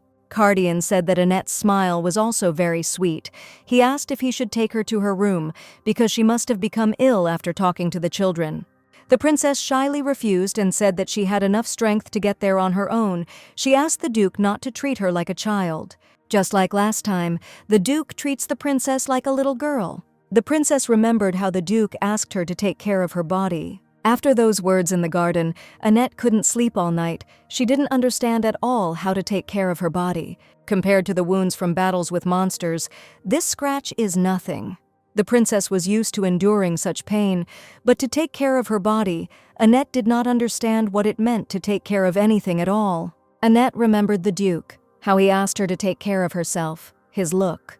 The Duke suggested that they go together. He asked if the princess was angry because he always treated her like a child. Carden said Annette has no idea how sweet she is. In fact, there was one question that bothered the princess most. The question is, what expression is hidden behind this mask? Is it sincere, or is it just a mockery and deception aimed at Annette, who has become a child again? The princess said that she was not angry and was going down to dinner. She asked if the Duke would go to the banquet with the Dowager Empress and the Emperor. The Duke said that because of the mask, he usually eats separately. They say the Duke's face was disfigured by the monster's blood, the princess recalled. Carden must have eaten dinner with his family all his life, and now he must feel lonely eating all by himself. The princess also ate alone almost her entire life, until she again discovered the joy of sharing a meal. Annette thought about perhaps inviting the Duke to dine with her, but if he ate with me, he would have to take off his mask. Wouldn't he be embarrassed? The princess decided to change the subject. She said that there was something she would like to do. The Duke asked what exactly she wanted. The Duke was surprised that the princess wanted to learn etiquette. He had not been taught good manners as a child. The princess was also interested in learning the history of the Arkan Empire, so Annette asked if she could visit the library. Annette noticed that the Duke immediately asked what she wanted, but was he doing it for her sake, or was he asking for someone else's sake? The Duke said that the library and any other place were all at the princess's disposal. Annette couldn't believe her ears. An unexpected stroke of luck. The princess had always loved to read only the forgotten volumes in the annex and the old tomes from the Imperial Library. Now Annette remembered that Franz had also helped her with the books. Franz Hayworth, the eldest son of King Hayworth and Annette's elder brother until the death of Annette and Franz's mother, was raised as the crown prince. However, when Annette was born, their mother died and Esther became queen, leaving Franz a burden. He is weak in body and always sits in his room, but it was he who got books about monsters for Annette. She also got something for her sister's training in exterminating monsters. Franz is Annette's only brother. The princess wondered how her brother was doing now. The Duke asked why the princess suddenly wanted to know about the empire and the Grand Duchy. Annette said that the Arkan Empire was now like her home country, and the Grand Duchy of Harjent was the place where she would live. So it was only natural that the princess wanted to know about them. Annette was surprised that this was the first time she had spoken about her true feelings like this. For a moment, the Duke looked at the princess in silence, blushing all over. The Duke said he was happy and thanked the princess for her interest. While we were on the subject, the Duke asked why Annette didn't visit another place besides the Imperial Library. Carden invited the princess to visit the library of their castle. The Duke said that his men had left the Grand Duchy and would arrive tomorrow by noon. Cardian suggested sending them immediately after lunch. The princess said that they weren't even married yet, and Carden was already saying that the castle was theirs. But the Duke didn't see anything wrong with that, and it would soon be that way. But the princess did not expect such a quick departure tomorrow. The Duke ordered his people to ride day and night to pick up Annette as soon as possible. The others don't know yet, but the news will probably spread by tomorrow morning, because he plans to tell his mother this evening. The princess asked if this was too sudden. The Duke replied no. Cardian said that the princess was too popular. If he stayed here, it would be difficult for him to snatch even a piece of her attention, so they would leave as soon as possible. The next day, the knights of the Grand Duchy arrived and greeted the mistress of the Grand Ducal House with one voice. Yesterday, at the palace of the Dowager Empress, the Duke showed up to see his mother late at night. Carden said that he missed her, but the Empress didn't believe him and asked him to tell her why he came. The Duke asked what the mother thought of the princess. The Empress said that the girl was too good for him. Carden agreed that the princess was a delight. The mother said that, contrary to rumors, Annette was quite ordinary. The Empress had heard that the princess did not have a proper education, but she grew up to be a simple and pure girl. The Duke said that the rumors were just rumors. He asked his mother if she was angry with the princess. The mother asked why she had any reason to be upset with Annette. Cardan said he wished his son could live without that suffocating mask, but his mother knew there was no other way. The Empress seemed angry and ordered her son to remove the bandage from his face. She added that she did not want to talk to the screen. Such words upset Cardan a little. But he had to show his face at least once before leaving, so that the Empress would not forget what her handsome son looked like. The woman sighed heavily and thought that it would be better if he had not said this, and then asked where he was going after all. He and the princess were planning to go to the Grand Duchy tomorrow and asked his mother not to make such an indignant face, since nothing could be changed anyway. He also asked not to interfere with them in any way, since the princess might change her mind because of this. And the sooner they leave for the Grand Duchy, the sooner the Empress will be able to see her grandchildren. And she definitely really wanted to quickly acquire cute grandchildren, at least 2. The woman was a little indignant that her son was teasing her and noted that it was clearly bad form, but Cardan was absolutely serious. The Empress asked only that he treat the princess well, to which the son replied that of course he remembered this. Before leaving, he said that he would write often and hinted that they would see each other tomorrow. The Empress remained sitting alone in the room and did not understand where he got his stubbornness from. Her hand slowly reached out to the box. Now seemed like the perfect time to get it. Meanwhile, Mikhail was lying on the ground, screaming and waving his arms in different directions, asking his aunt not to go and not to leave him here alone. The whole family crowded around him and did not understand what could be done to calm the boy. Charlotte tried to persuade him to behave with dignity and calm down because he was the crown prince and should not throw such tantrums. Mikhail was upset that this was happening so suddenly, especially since Annette had promised to teach him fencing, but the girl said that she would return soon. After these words, the boy's eyes sparkled. Annette will need to return for the royal wedding, and then she will help him with fencing, although she herself is not sure that she will be of much use. Charlotte kindly suggested that they not say goodbye as if they would never see each other again, but that she only wanted them to meet again soon in good health. There was also news that betrothal gifts would be sent to the Hayworth Kingdom today, everything from the list of gifts that were sent last time. The list of gifts was so long that even the king was surprised. It was too much, Annette thought. Kalian noted that it was not at all, and smiled discreetly under his mask. After all, Annette is worth much more, Charlotte added, and that is not even enough to accept the princess into the Arkan Empire. The Duke dropped to one knee and repeated that Annette should not even think that there were too many gifts. He believed that even this was not enough. Suddenly, the sound of horses' hooves was heard. The knights from the castle arrived. They were already very close. They all bowed their heads as one and greeted the princess, the lady of the Grand Ducal House. Annette felt uneasy that everyone was looking at her, and she quietly asked Kalian if they weren't surprised. "Of course not," replied the Duke. "It would be strange if they were surprised to see the lady of the Grand Duchy. Rather, Kalian is afraid that they will go crazy over the beauty of the princess." There was a pause, and Samuel intervened, saying that it was time to pull himself together. Preparations for departure were completed, and everyone was just waiting for the Duke's order. He said that one more person was missing, but then the Empress appeared, and it was she he was talking about. She apologized for being late and asked permission to speak with the princess alone. Annette stood with her eyes wide open, and of course she couldn't say no, she agreed. They headed together to a deserted place, and the girl decided to start the conversation first. She quietly called the Empress. Cardan asked his mother not to be upset, but she could not be sad about Annette's departure. She said that she did not know that the princess would leave so soon, so she had only a few dresses in store as a gift for Annette, and the Empress ordered them to be put in the carriage. Annette didn't even know how to express the gratitude that filled her heart. In just a few days, she was able to get used to dresses that she had never worn before. Only because, unlike the bulky outfits of the Hayworth family, the Empress tailored them to the needs of the wearer. Annette even wanted to say that during this time the Empress had given her much more than she deserved. The woman took out that very box and said that she wanted to give it to the princess personally and not load it with all the other things into the carriage. She had brought these ornaments from her family home a long time ago. The necklace and earrings were always given in pairs, but she gave the necklace to the Empress. And now she said something important to Annette. Just as Cardan is her son, so Annette is now like a daughter to the Empress. She thanked the princess with all her heart for coming into their family and becoming a part of it, becoming her daughter. The princess couldn't hold back her tears from such words. She couldn't even remember the last time she cried so hard. It seemed like the first time she had cried so hard since Sarah died. But now everything feels completely different. These are different tears. Cardian immediately came up to them and started asking Mom why she made Annette cry.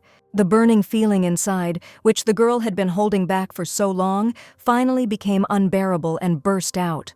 Most likely, she will remember this moment for a long time. When they were already riding in the carriage, the princess shyly asked Cardian not to tease her and lowered her gaze to the floor, to which the man replied that he was very scared when he found out that she went to his mother alone. Annette apologized, but the Duke asked her not to do this and added that sometimes it was good to cry a little. But his only request was that the girl would cry only when he was around, so that he could give her a handkerchief like that time. After which he said that he had a letter for the princess. These words surprised Annette. She did not understand what letter he was talking about. In fact, the Marquise's daughter asked him to convey to Annette that it was a letter from Audrey.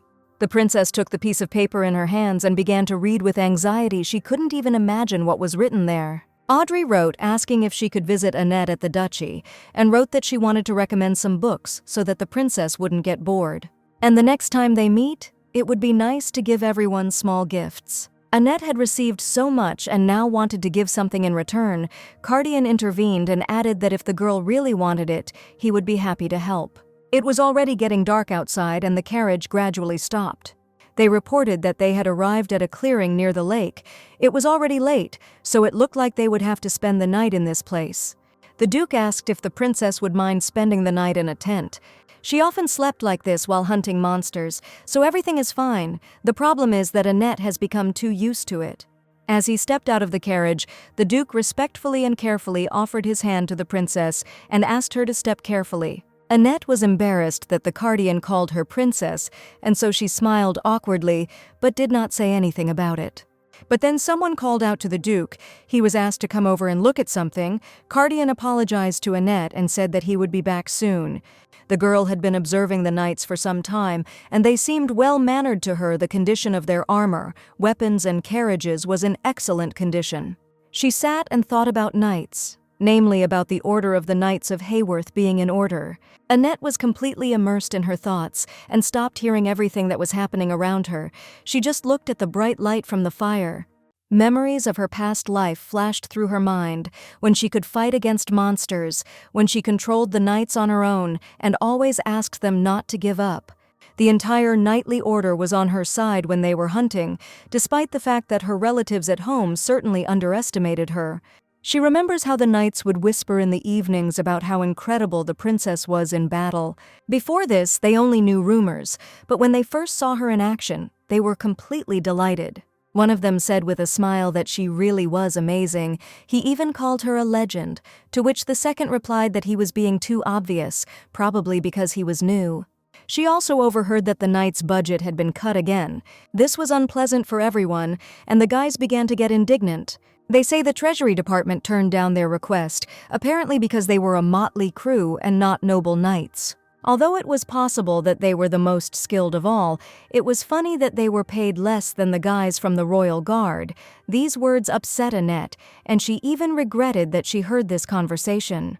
Things were bad. This month one of the knights had to pay off loans. They continued their conversation, but unfortunately, no one could help him. No one could lend him money, because each of them had their own problems and needs.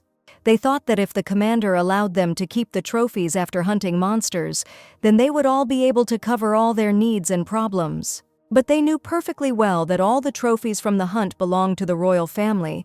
Annette thought that if she diligently exterminated the monsters from the royal lands, then everything would work out.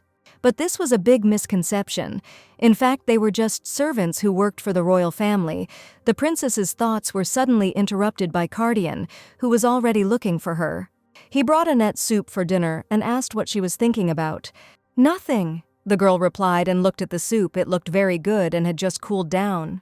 Georg began to hold out a spoon with soup towards the girl, which clearly surprised her. Did he really want to conquer her himself? Annette smiled and said that she could eat herself. The Duke knew this, but now he wanted to feed the princess himself. He looked at the girl for a long time with a smile and held a spoon with soup. After which, without waiting for Annette's approval, he still handed the dinner towards the little girl. Cardian thought it was very sweet. His heart was captured again.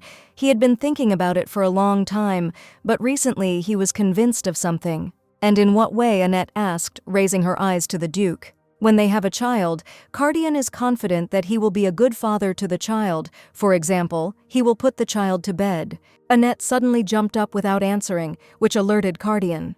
He didn't even have time to blink before the princess seemed to have vanished. She ran into the carriage with lightning speed.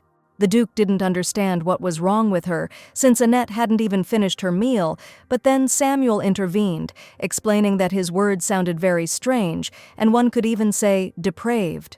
The Duke didn't like this, but the boy added that he had just been talking about children with a girl who looked like a child herself. But this is not what Cardian meant at all. He began to worry that the princess would think badly or incorrectly of him after this. It was necessary to clear up this misunderstanding. Meanwhile, Annette sat in the carriage and thought that she was going crazy. Words about the child were spinning in her head. She didn't understand what to do, because now we were talking about real family life. At the same time, in the Eastern Mountains, there is an outpost of the Hayworth Knightly Order for the extermination of demonic beasts. The issue of losses was discussed. The number of wounded and killed had doubled compared to the last time. If this continued, the very existence of the order would be under threat. John Villadre, the second in command of the Royal Knights Order of Hayworth, was at a loss to think that the order was in jeopardy simply because one commander had left. Someone suddenly turned to the deputy commander. He said that all the wounded had received treatment, there were no serious injuries, and they would be able to return as soon as they had undergone purification at the temple. John was interested in the results of the raid on the demonic beasts. This cleanup seemed to take twice as long as usual. The knights expected the absence of their commander to have an effect, but they didn't think it would be this long. It's not for nothing that people laugh at the Hayworth Knights, saying that they take anyone they can get, regardless of status, but in fact they have plenty of talent that is not inferior to the famous knights of the Grand Duke of Harzent, and it was the commander who made their order like that. Just think, they won't even arrange a farewell ceremony for the captain, who raised the prestige of the order. The knight thought that His Majesty had gone too far. Besides, she wasn't just wounded for nothing. The commander suffered while protecting a new recruit. She meant so much to the order. The knight hoped that the authorities would now understand what a stupid thing they had done. But then the deputy approached the Brahmin and asked him to watch his language, as it was not proper for a knight of the royal order to speak like that. He apologized, of course. A royal knight should not utter such words. But is there anyone in this order who truly loves His Majesty the King? They say that the king hates their commander, so he doesn't raise the budget again, who in their opinion made such a tiny country like Hayworth prosperous. In fact, the entire order has always been on the captain's side. The number of demonic beasts captured in this raid was only a fifth of what it had been before. Perhaps because of this, His Majesty will bring the commander back, Brahmin inquired, and heard the answer that as soon as the commander recovered from his wounds, she would return. Annette was sitting in the carriage at that time and could not recover from the shock of how he could think and say that they would have a child. She remembered that Cardian had offered to come to her and rock her if the princess had trouble sleeping at night. She didn't even remember anyone ever saying that to her. Even as a child, no one ever rocked little Annette to sleep. That's not the way children are raised in Hayworth. These thoughts haunted her. But today we still have to spend the night in this village. It was again a memory from the past, when he and the knight stopped for the night in a strange place. She asked the deputy to go and buy food and water, to which the man pointed out that this was not Hayworth's territory. She didn't answer then, as she was distracted by a child's voice that said, "Sleep sweetly." It was a little boy who rocked his little sister on his back and constantly repeated that she was smart and beautiful. He said that now they would sleep a little and then go. Despite this, they continued to move forward. Annette thought that if she had been born normal and Franz had been healthy, then perhaps she could have lived like this too. That time she really envied those little ones. And yet she did not understand how the Grand Duke could say such a thing in front of everyone. To say that he would carry her on his back so that she could fall asleep, how could such a thing even occur to him? It was a memory that even she herself had forgotten, so he certainly could not know whether she had really told the Duke about it. At that moment he knocked on the carriage window and began to say that there had been a misunderstanding. He said that he didn't care even if she became an old woman and not a child. Cardian asked not to misunderstand him and to listen. He wanted to explain everything personally and asked to open the door. Annette threw open the carriage door and shouted at him to be quiet. He continued again to say that she had thought of everything incorrectly and that he had not thought of the princess in that way. The thing is, he just loves Annette, but the girl covered her face with her hands and screamed again for him to stop. Cardian began to offer different options. Maybe he should send the knights for food, or maybe the princess was in pain. He was very gentle and sensitive at that moment. The knights did not understand whether this was really the same cold and pedantic Grand Duke. This man who hardly sleeps and exterminates demonic beasts without blinking an eye. It's hard to believe that the Duke is actually such a caring simpleton. Perhaps we should just call him a man in love for now. The next day they all set out on their journey again. Cardian brought the princess her favorite cookies in the morning, and she realized one thing during these 2 days with the Grand Duke. He has the gift of the gab. He tells Annette to do whatever she wants, but in the end, everything happens as Cardian planned. And yesterday too, when she said that she would not eat, but gave in at his persuasion, that she was hungry in the night. And after dinner, while brushing your teeth. He talked about how well the princess could brush her teeth, although in her opinion there was nothing special about it. He was so impressed that Annette could do this on her own. He continued to praise the girl for such a simple action, and the knights began to applaud her. She felt terrible. Something was clearly wrong. She was not a child. Her fiancé, who was younger than her, was trying to raise her. Cardian reported that they would arrive at the castle very soon, and the imperial mage Martin cast an acceleration spell on the horses. It is not surprising why the Grand Duke arrived in the capital much earlier than expected. Most likely, the Duke also got to the imperial palace in the same way. Cardian wanted to discuss one important matter before they arrived. This matter could greatly affect their future life in the castle. Now Annette needed to get herself together. She was lucky in the palace and everyone treated her well, but for now she doesn't know what kind of people there are in the Grand Duchy. When she arrives there, she will have to learn everything step by step, from etiquette to obligatory greetings, so that she will gradually understand the role of the Grand Duchess and learn the secrets of this house.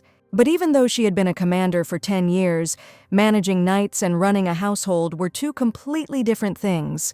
If Annette proved what she was capable of, then no one would look at her like a child. But then Cardian again reminded her that he would like to discuss something before arriving. But the princess was determined that no matter what it was, she intended to handle it all. The girl was in complete shock when she heard the Duke's words. He asked her to decide how many desserts the princess would be allowed per day. Although he himself brought her cookies, he remembered hearing a report in the palace that Annette ate too many sweets and neglected regular food. She was outraged because the princess is not a child like Crown Prince Michael and knows how to control herself.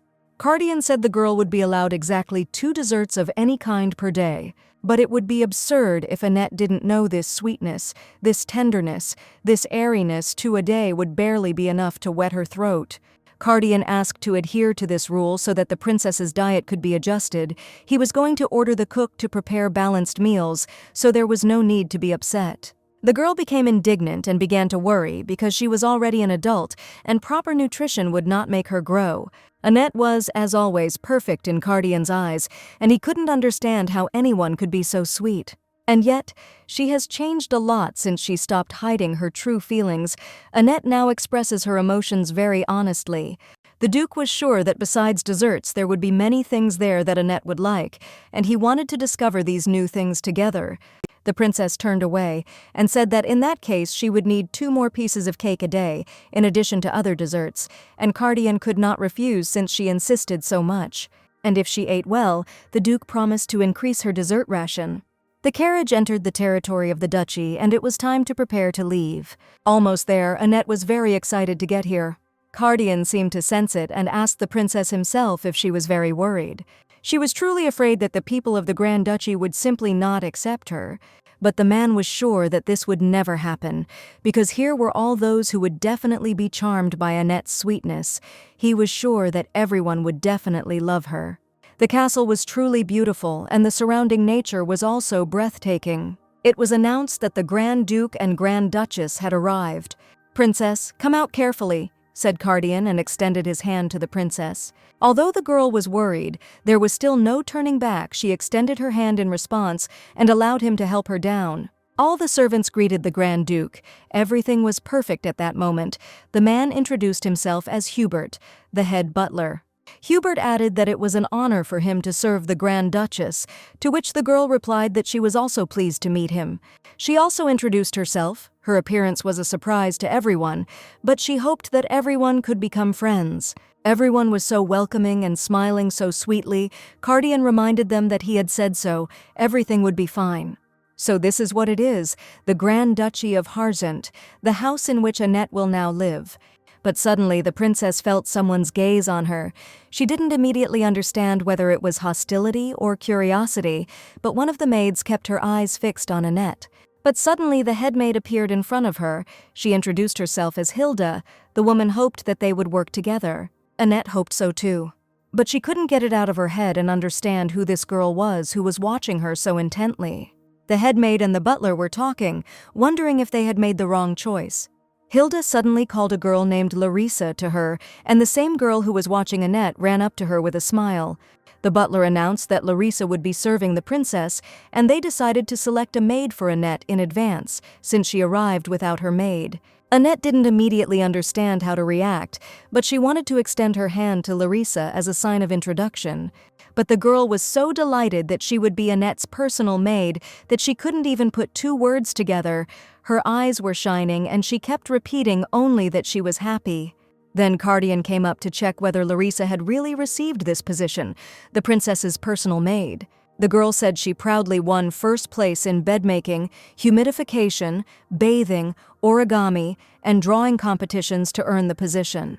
The Duke announced to everyone that from now on everyone should address the girl as my mistress. Annette was embarrassed because the ceremony had not yet taken place, but the Duke did not see any problem with this at all. After all, they were going to get married soon anyway, but Annette was still embarrassed that he was speaking so bluntly.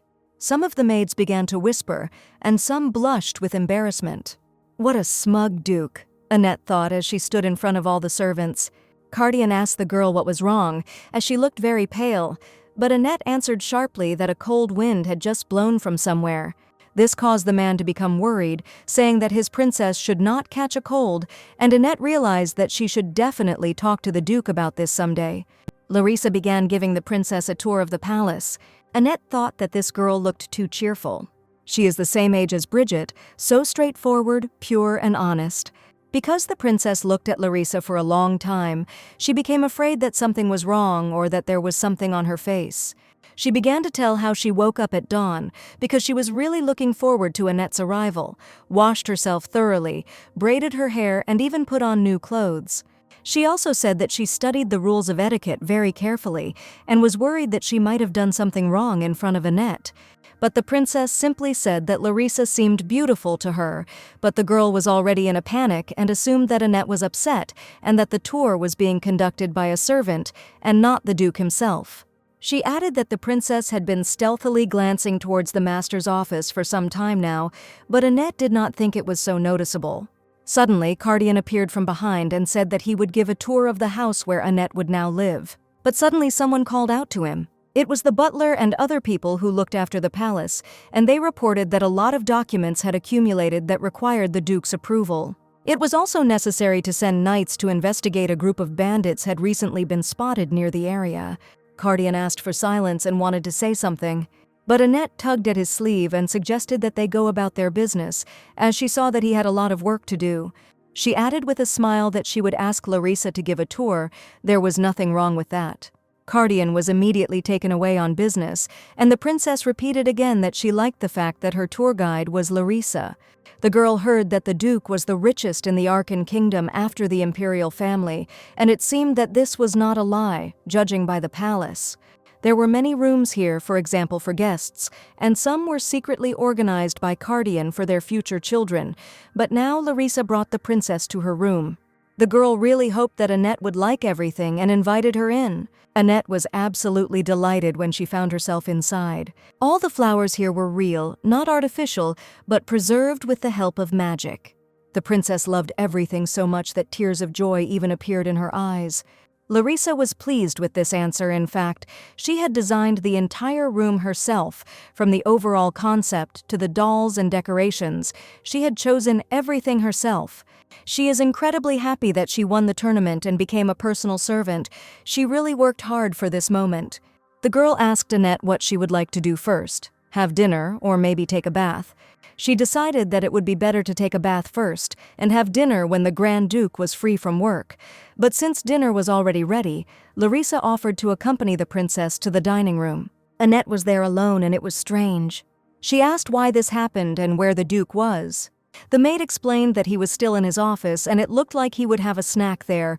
Annette was interested in how his lordship usually ate. Sometimes he eats in the canteen, and sometimes when he is busy like today, he eats in his office. Annette wondered if Cardian simply didn't want to eat with her, but judging by his behavior, her worries were unfounded.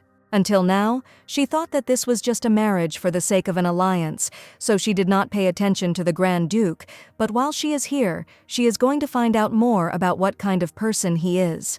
Annette is certain of one thing: the possessed killer, the Grand Duke, driven mad by the blood of demonic beasts. These rumors are nothing more than speculation, because she saw the behavior of the servants of the ducal house. Everyone bowed respectfully, but there was no fear in them, rather respect, admiration, and devotion to the strong man. They don't seem to care at all about the Duke's face and mask. By the way, everyone in the palace began to hesitate when it came to his food or mask. Perhaps Annette missed something, and the rumors that his appearance had become ugly were also rumors, but she decided not to think about it and to consider that the Grand Duke was simply a good man.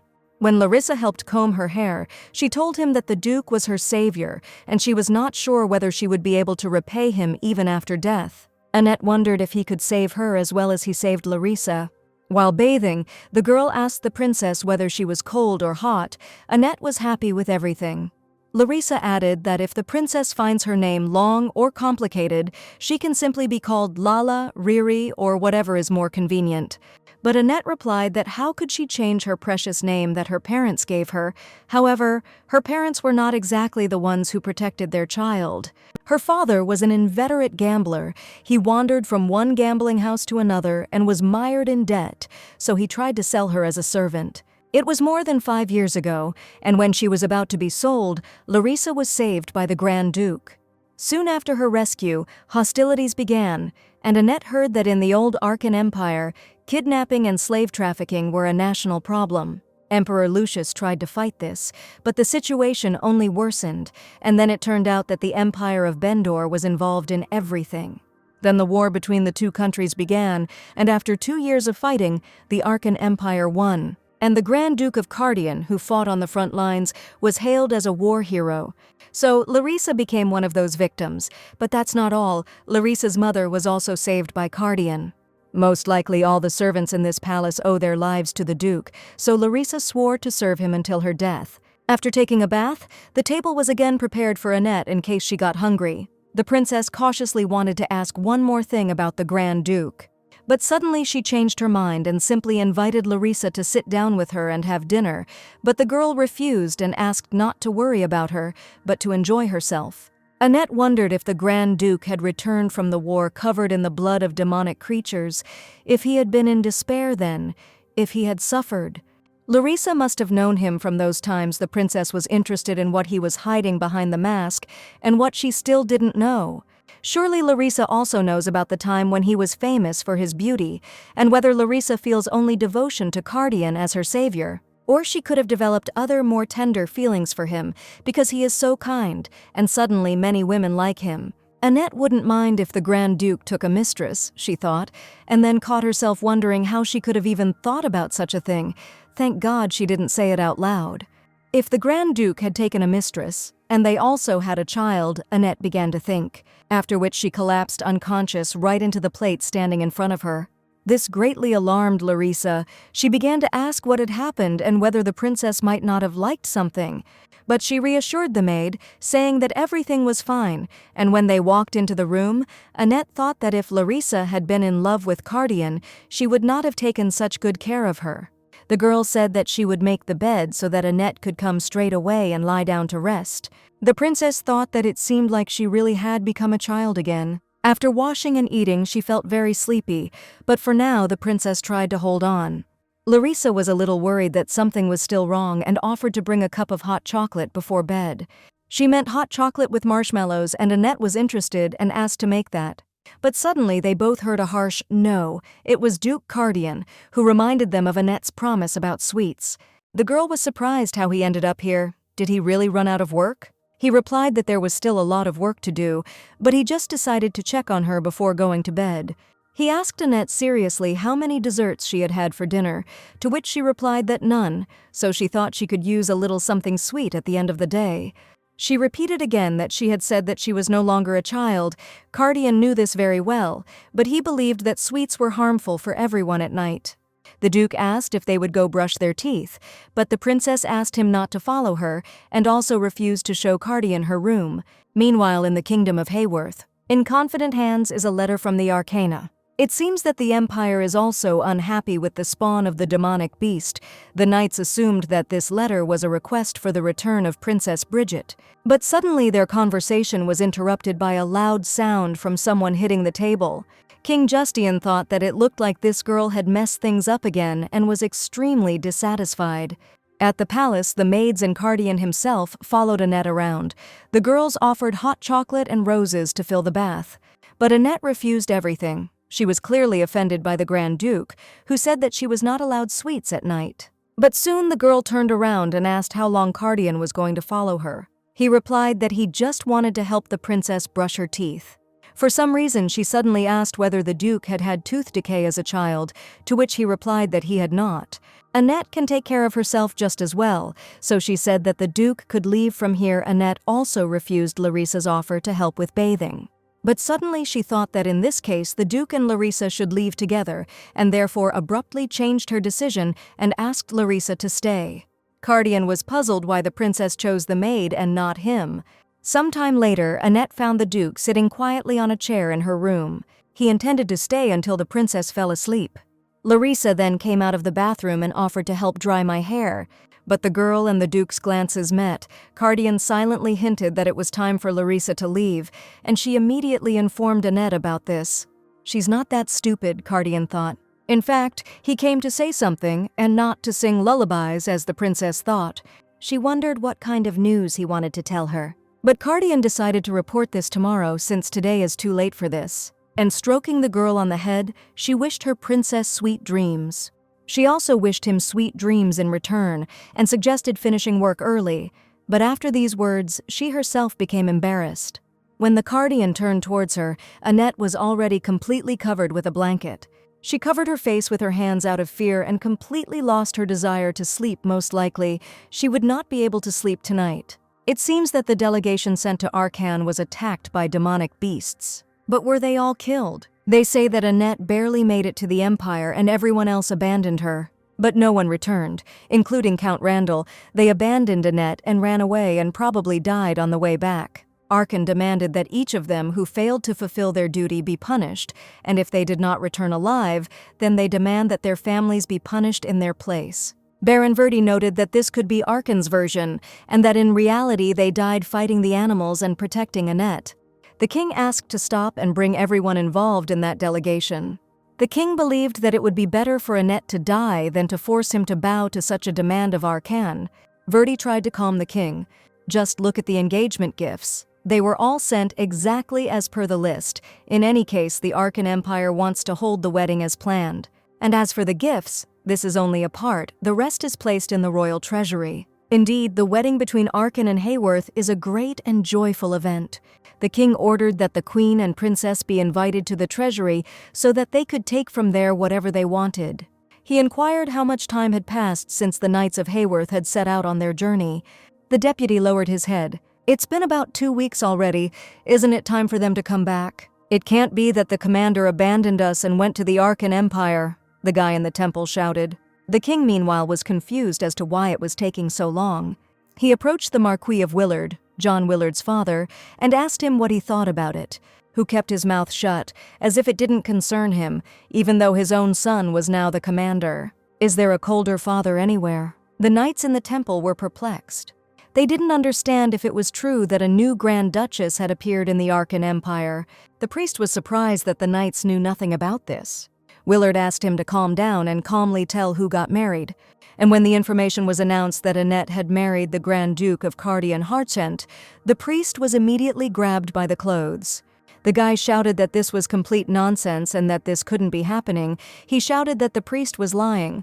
The others began to ask Luke to calm down. They also asked the priest not to be upset, adding that their soldier knew little, which is why he was so upset. And then Willard abruptly ordered to finish the cleansing and leave. Luke was worried that the commander had suffered because of him and was very upset, but this was still not confirmed. He needed to return to the nightmare and find out the truth. It is possible that the priests really did get something mixed up. It couldn't be that the commander would abandon everyone like that after all.